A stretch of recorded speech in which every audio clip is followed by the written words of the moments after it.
क्या आपने कभी कृष्ण का लाभ उठाया है?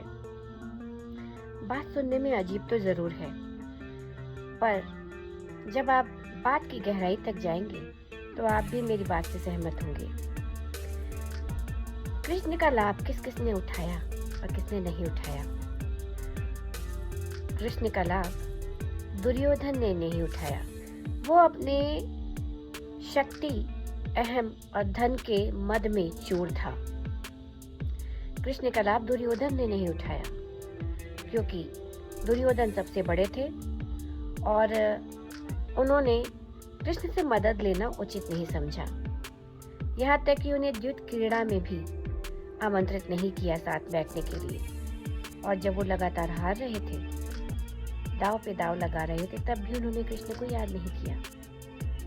इसी प्रकार द्रौपदी ने भी कृष्ण को याद नहीं किया जब तक कि उसके वस्त्र दुर्योधन खींचने नहीं लगा था।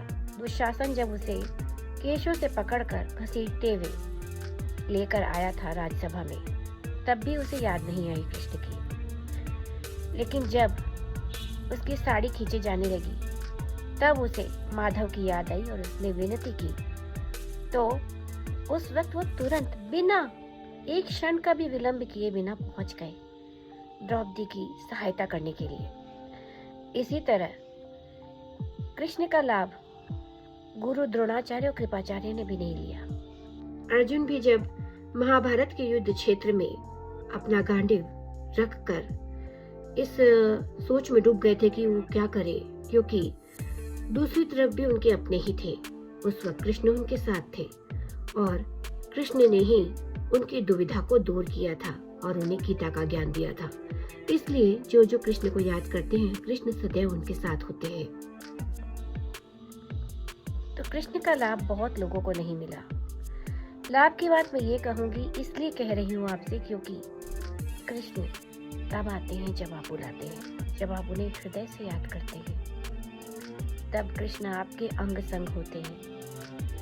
इसीलिए कृष्ण ने उद्धव से भी कहा था ना, क्योंकि उद्धव का भी यही प्रश्न था, आप चाहते तो प्रभु ये युद्ध क्रीड़ा में जो इतना हंगामा हुआ, महाभारत होने तक से भी आप रोक सकते थे।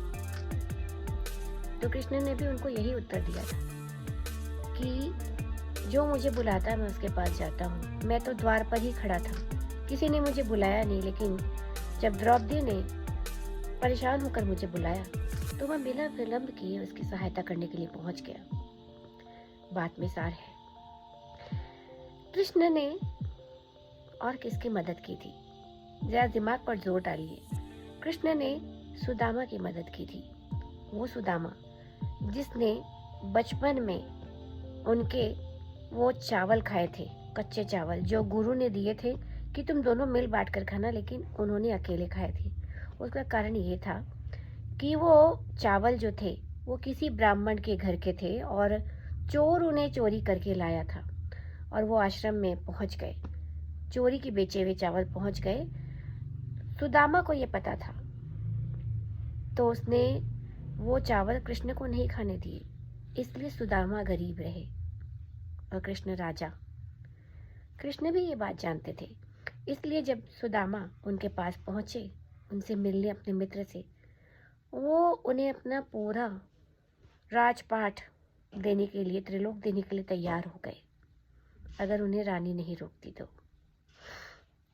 तो कृष्ण ने अपने मित्र सुदामा के लिए वो किया जो मित्र की परिभाषा से परे है। आजकल कौन करता है किसी के लिए इतना। ये उदाहरण देकर मैं आपको एक बात और भी कहना चाहती हूँ कि यदि भगवान तो है ही कृष्ण और हम उनकी पूजा अर्चना करते हैं, तो वो हमारे दुख दर्द दूर करते हैं, हमारे दुख दर्द में शामिल होते हैं, हमारा रथ जीवन का वो स्वयं चलाते हैं। लेकिन आपके जीवन में भी कोई कृष्ण जैसा मित्र है जो आपके पल पल साथ होता है, आपको सही रास्ता दिखाता है, आपका साथ भी देता है। ऐसे मित्र का साथ कभी मत छोड़िए और आपको लाभ मिलता रहेगा। लेकिन जहां आपने गलती की वो फोर हो जाएंगे। इसलिए हमेशा याद रखिए, जीवन में कृष्ण जैसा मित्र मिलना भी सौभाग्य की बात है। और कृष्ण तो कृष्ण है ही, जब उन्हें पुकारो वो चले आते हैं।